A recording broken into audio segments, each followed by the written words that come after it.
Good evening and welcome to your last session, Year 12. That's going to be focusing tonight on the Unit 2 poetry and essentially what we're going to have is an approach to analysis. So I'm just going to give you a bit of an overview initially, looking at the different aspects of the question, and then we're going to focus on a poem from the collection, Duffy's collection, Meantime, called Havisham, okay, which a lot of you are likely to be quite familiar with. Regardless of whether you've studied this collection or not, what would be nice is just for you to see the types of things you could possibly pick up on when it comes to an analysis. Okay, so as you should know, okay, in the examination you'll have clean copies, okay, so no annotations of the prescribed editions of the text. So the combinations, the pairs are there. So Edward Thomas and Alan Lewis, Lawrence and Clark, Yeats and Absey, Ted Hughes and Sylvia Plath, Larkin and Duffy, possibly one of the most popular there, as well as Thomas and Lewis, and Heaney and Shears. Okay, so you've got 2 hours for this examination for the Unit 2 paper. Okay, and then, so how is the paper structured? So you've got your critical analysis in section A, so where you have to answer one question from a choice of 2 possible questions, and this requires an analysis of 1 poem, okay, from the selected texts from the list that we just went through, and then your poetry comparison, which is your section B. So here you must answer 1 question from a choice of 2. We have gone over the comparison in previous sessions where we were looking at some examples, okay? So we're just going to briefly have a look at that tonight. So the idea to analyse how meanings are shaped, understanding the ways poems relate to one another. So there's your link and your comparison, okay? Looking at accurate use of terminology, drawing on your understanding of different interpretations and organisation. So always coming back to the idea of AO1 and keeping it nicely structured, okay? So section A, critical analysis. Here what we've got is some examiner feedback. So here we've got the feedback for section A, the critical analysis. So this is straight from the examiners from last year's papers. So kind of touching on kind of the do's and don'ts essentially for the examination. So it states a range of responses was seen in section A, most successful being selective and really engaged with not only the text but the question focus, and that's what's important, is that you need that question focus. So if you think back, they often, the questions, they give you a theme focus. So it's just making sure that you're keeping that in mind when it comes to your approach, okay, and that everything that you're choosing, your textual support, your AO2, your evidence, always stems back to that, okay. So some candidates lack this clear focus and produce full analyses of the name poems, which not only affected the timing, so obviously due to overlong responses, but had a massive detrimental effect on the AO1 marks, okay. The wording of each question provides a clear focus for analysis and should lead to a more selective approach, and it's that selection that's important. The most prevalent rubric infringement, so when you're going against what the question is asking of you with regards to the assessment objectives, was inclusion of AO3 and AO5 because neither are assessed in this particular section, okay. Contextual detail dominated a small minority of responses and clearly limited the candidates' AO2 and AO1 marks. So again, knowing your paper, knowing your questions and knowing what assessment objectives are going to be applied per question is going to be vital when it comes to approaching this correctly. So AO1, so just looking at them specifically now, okay? So a clear understanding of the name poem is essential for this assessment objective. Many original and highly perceptive responses were seen. Some candidates did, however, appear to be quite unfamiliar with some of the poems. So it's just making sure that you've got good knowledge of the collection of poetry. All the most successful responses made purposeful use of literature terminology, the frequent inclusion of linguistic terms, so using terms that are more language-based rather than literary-based. So say if you were doing like the Langlit course, for example. Many display the strong grasp of academic register, but again, the idea of things being too informal, and again we touched on this in that first week that we looked at the formality of responses. Some some also had a number of errors with regards to expression, and also the examiner feedback notes that providing a brief, emphasis on the brief, providing a brief initial overview of the poem before launching into the analysis proved to be a successful approach for a considerable number of candidates across all bands. So it's just making sure that you've got that focus, I think, right from the outset. So using your introduction carefully and cleverly to give you a springboard into your analysis. And then when you've got AO2 here, the most successful candidates were selective in their choice of textual evidence. Okay, so making sure it's linked to what the question focuses. Close analysis of fewer quotations. Okay, so really be selective. Featured spotting was also, unfortunately, an issue. Generally, this is the same sort of comment that comes up year after year. Okay, and it's something that we really need to make sure we're avoiding. It just limits your analysis, okay, and often your response will end up becoming quite irrelevant. Candidates are reminded that AO2 addresses the analysis of techniques and their effect on the reader. Strong responses include both aspects, while some only refer to one aspect, one element of that. Okay, so the poetry comparison then, so we'll have another look at the examiner feedback for this aspect. So the main concern with this was a large number of rubric infringements. So the most obvious one where they went against what the question's asking was use of fewer than 4 poems, which not only had a detrimental effect on A1 but also A4. As stated in previous reports, planning in this section is vital to make sure that you've got that coverage of all 5 AOs. Successful candidates express their ideas through an academic register, and again, make sure you don't use the linguistic terminology, okay, that you would do if you were doing an English language course, and then make sure that, like it stated, was very good for the section A. Make sure your introductions are purposeful and engaging. Stronger responses use AO2 as a way into AO3 and AO5. It's obviously not recommended to analyse every aspect of the 4 poems, but you need to make sure you're considering them. Some candidates included relevant quotations, but just looked at basic meaning, and there's no analysis with regards to depth.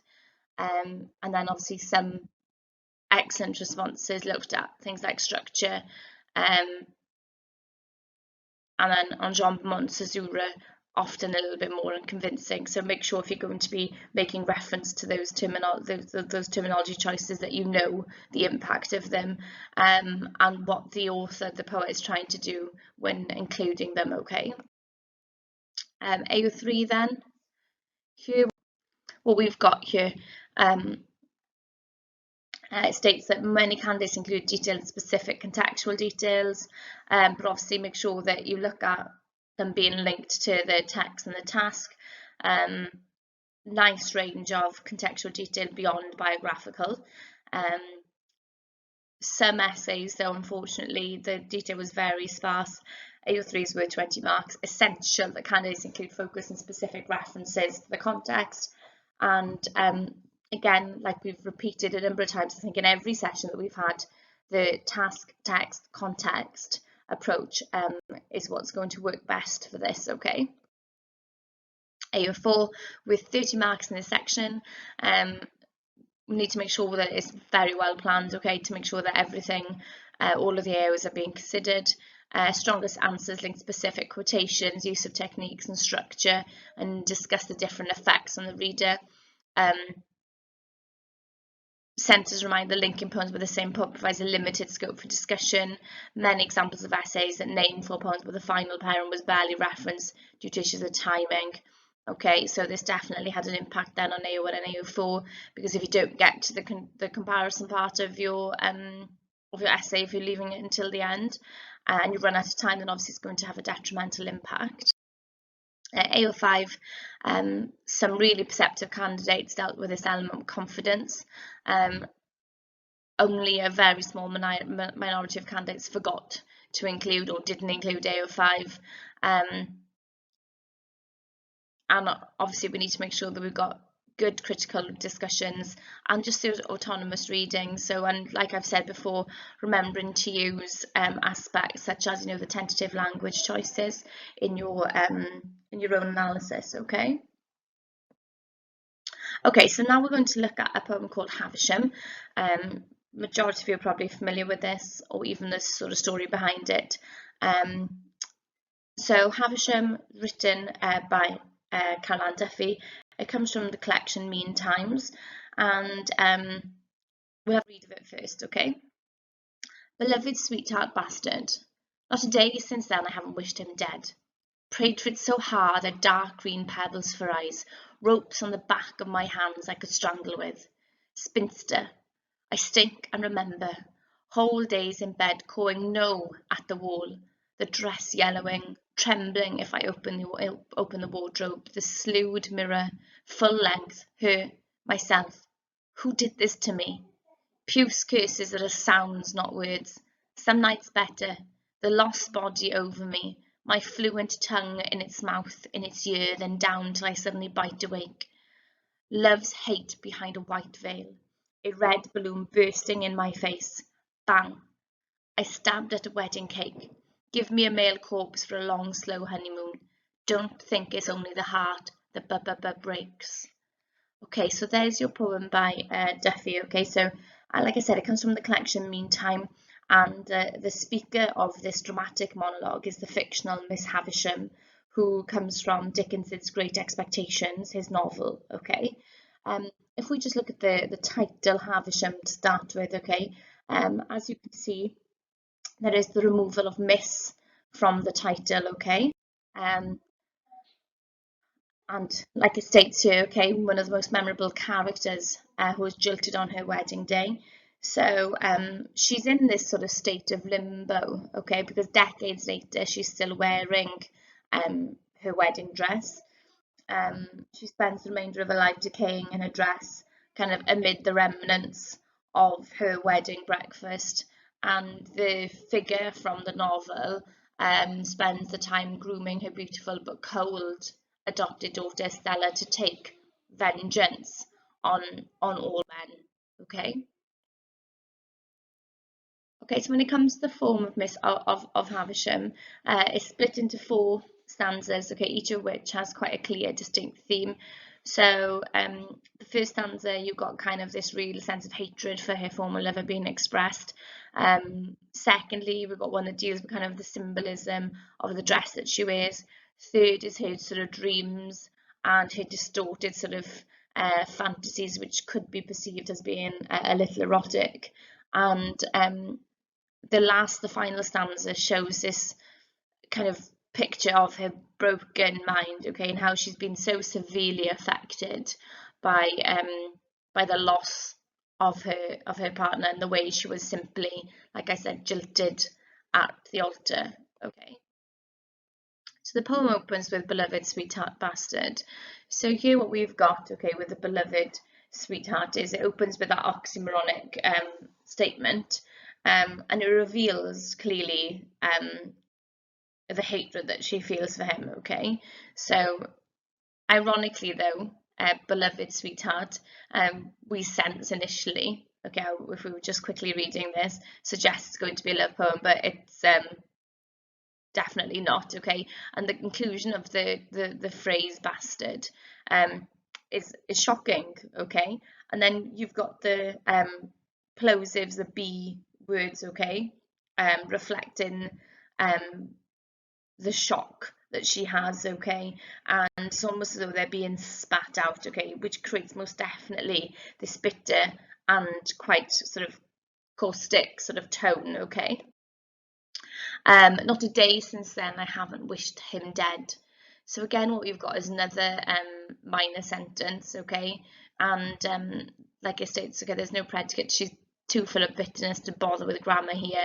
So you've got that double negative of not and haven't, okay, which definitely draws emphasis to the negativity and most definitely allows us to see the bitter, vengeful sentiment and the tone of the piece and the attitude of the speaker here in this dramatic monologue. Okay, So clearly what we've got is the poet's choices having an impact then on us and our reading and our perception of the poem. Prayed for it so hard, I've dark green pebbles for eyes. Okay, so stating that she's been praying for someone's death, okay, but she believes that she herself has paid a price, okay. Obviously we know that the green is associated with the colour green, use of colour imagery associated with the idea of jealousy, and the pebbles here, quite a clever use of imagery, because there's this sort of superficial similarity with the eyes, but there's this sense of something which is cold and hard, something which is inanimate, okay, something which can't actually see, and it's almost as though she can't see beyond what is happening to her, and all she's got is this sort of looking back, and she can't move forward, and there is no future. She's just living in the past and just continuing her days, like, as we know, dressed in her wedding dress, and she's also almost, she's literally stuck in time, okay. And then the ropes on the back of my hands I could strangle with. So again, you've got this imagery which is really violent, and we get a sense that the veins on her hands sort of show kind of her age and the amount of time that has lapsed, and sort of the consequence of clasping her hands. And the clasping of her hands shows this element of frustration, shows a sense of nervousness, agitation, okay. And the metaphor here most definitely demonstrates kind of her murderous desires, her desire for vengeance. It's what's being presented here, okay? And that's something which becomes quite evident throughout the course of this dramatic monologue. Okay, if we look at the word spinster, okay, that's how it opens, okay, the next stanza. So we've moved on now to stanza 2. So it opens with the word spinster, spoken like some sort of profanity or some sort of insult, okay. So a spinster is an unmarried woman, okay, but also there's those connotations, quite interestingly, of spiders spinning webs, okay. The word obviously by itself is deliberately isolated in a sentence, and it's on its own to highlight feelings of isolation, okay. And if you look at the structure, okay, spinster, I stink and remember, so it's isolated to emphasize her isolation, and it references the years that have been spent wearing that same dress, and the fact that kind of both her mind and her body are trapped in the past, okay, and she's unable to escape. Whole days in bed cawing no at the wall, okay. So she's refusing to get up and resume a life, okay. This cawing of like kind of the crows, okay, the verb choice is really interesting there, okay. The connotations of that bird is interesting, and the use of the onomatopoeic sound as well of the no reveals the extent of the speaker's anguish, most definitely, okay. And we get a sense that the imagery that she is sort of howling at the walls and the confines that she feels like she's within, in a sense that she wants to escape. She's definitely being presented as some sort of victim here, okay. And there's this idea of sort of hysteria, the dress yellowing, trembling if I open the wardrobe, okay. So here you've got the synecdoche, okay. So the dress representing her, it imitates her, the negative associations of the colour with decay, age, wear, okay. And she no longer recognises the image of herself that she once knew, okay, shown through that use of slewed in the next line, okay.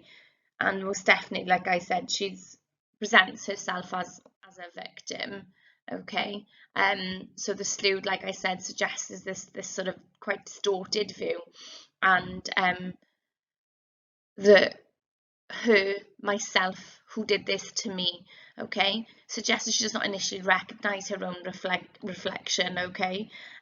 She feels entirely alien, completely out of place, completely on her own, and you get a sense by using that question, the rhetorical question at the end, that there's this idea and this real sort of sense of determination for her to exact some sort of revenge on on the person that did this to her, and she most definitely feels that she has been wronged. Okay, look at the construction of that sentence. So look at the use of commas, full length, her, myself, who did this to me. Even just the construction of that shows her distorted mind, shows that she is uneasy, shows that she's uncertain, she's questioning, she's just like almost demanding answers here. Okay. Puce curses that are sounds, not words. Okay, so the use of the colour here, puce, okay, a dark reddish brown colour, and you've got that confusion of colour and sound, okay, and then the meaningless words, okay, curses that are sounds, not words. Nothing is, you know, nothing has any point, nothing is worth anything, everything is worthless, and possibly it represents this idea that the sounds that she's making are incoherent, it's maybe babbling, it's screaming, and it's the idea that everything is muddled together, and most definitely reflects her mindset and her state of mind at this point, okay? If we have a look at these lines, so some nights better, the lost body over me, my fluent tongue in its mouth, in its ear, then down till I suddenly bite awake. So, like I said, here's where there's this sort of suggestion that the dreams that she's having are sort of quite sinister, quite dark fantasies, but definitely there is this allusion to this idea of them being quite erotic.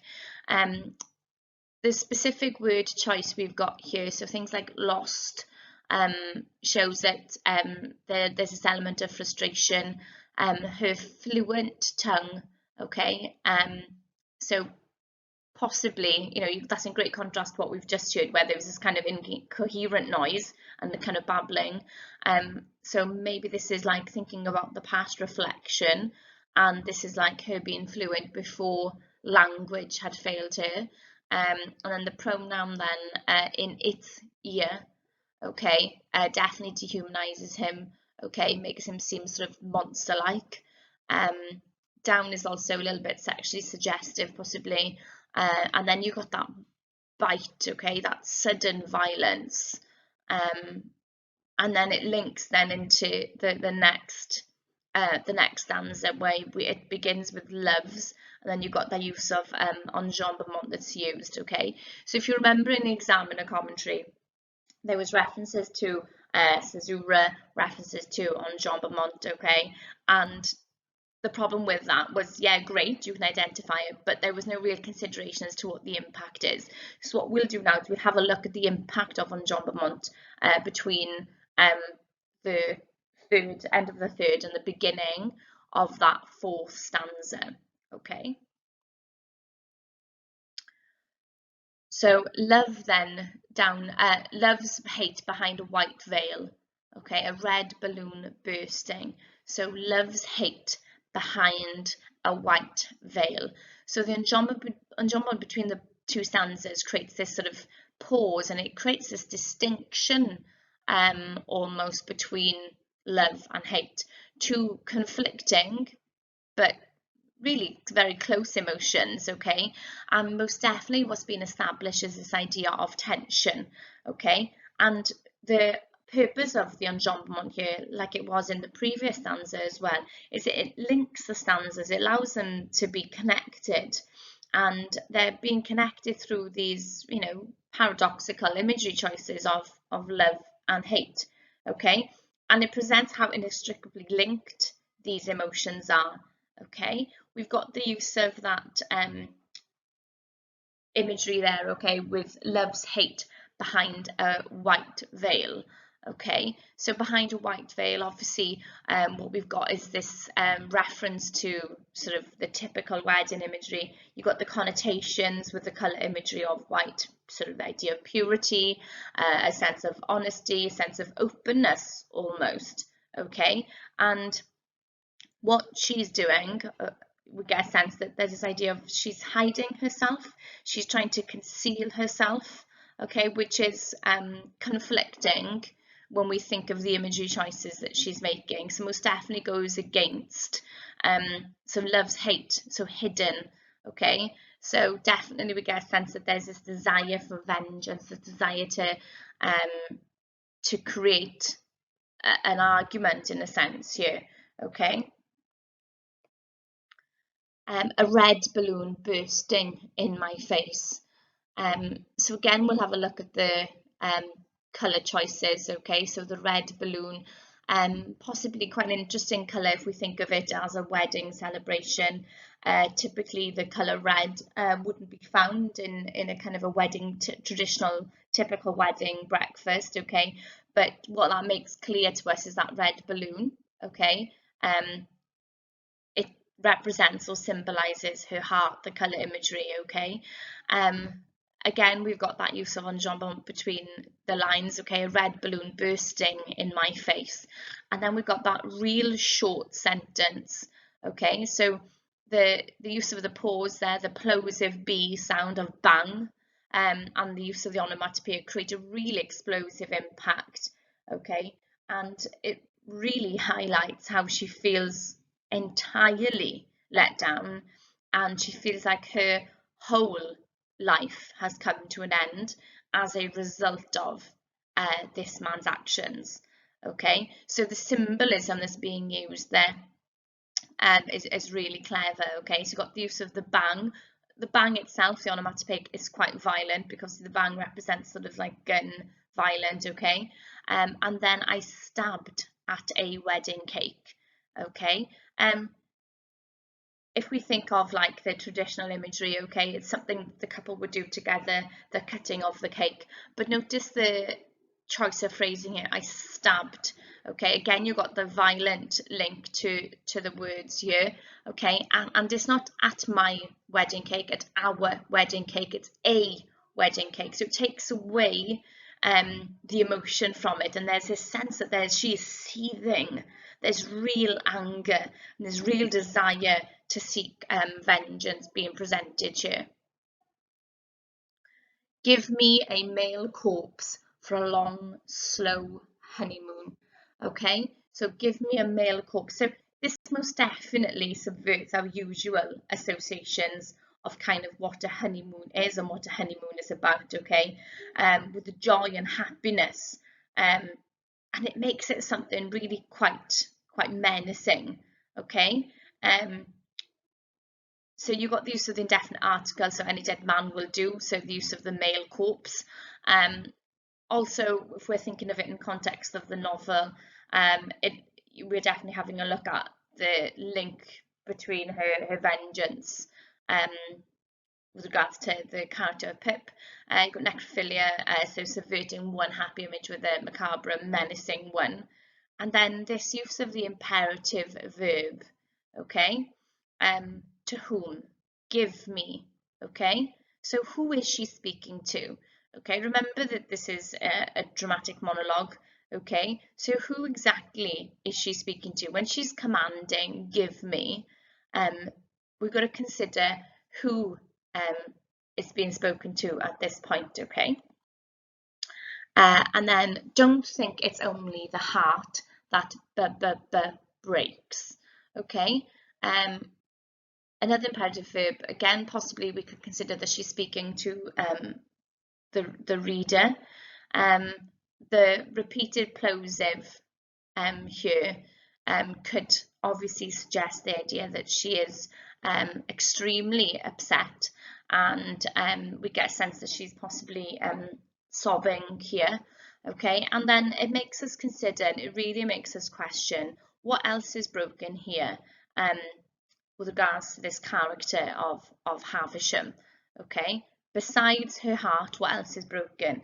So what we get presented here is this sort of the key theme of the poem, which is the corrosive nature of hatred and the impact that this hatred has had and this desire for vengeance has had on her as an individual. Okay. Okay, so the poem Havisham, okay, like we said, sort of by Caroline Duffy, it's full of violence, gives a really quite chilling insight into the mind of the character Miss Havisham. It helps the reader empathise really with the character whilst still giving her the cold sort of hard edge that she is quite famous for from the novel Great Expectations. Colour imagery, the types of things you want to pick up on. Okay, so colours are being used throughout the poem, makes it really visual, really visceral feel. Description is really vivid. You can almost feel the character carrying out these kind of implied violent acts. Okay, and the deeds that she sort of describes. The sort of sex scenes or like erotic scenes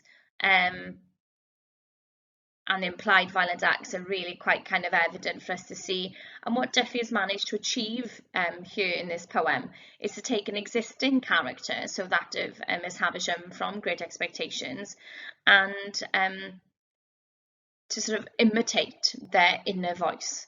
Okay, unlike kind of what Duffy's usual work is, this character does not address the reader directly, but instead, in using the form of a dramatic monologue where Miss Havisham is, thinking out loud, okay, it creates an element of understanding for the character, and then it kind of destroys it by letting the reader see just how sort of twisted her mind has become, okay. And what we're seeing in this poem is this sort of descent, and quite a sudden descent into madness as a result of the actions of the male figure. Okay. It's clear then when we kind of try to come to some sort of conclusion or summary, okay? So Havisham by Duffy presents some really important themes such as heartache, pain, mental rage, passion, okay? From the subject matter of the poem, it's really clear that the poet presents the sort of mental working of a lady who has been suffering from this real agony over kind of a long period, a long duration of time. Here what the poet manages to do is to capture her thoughts.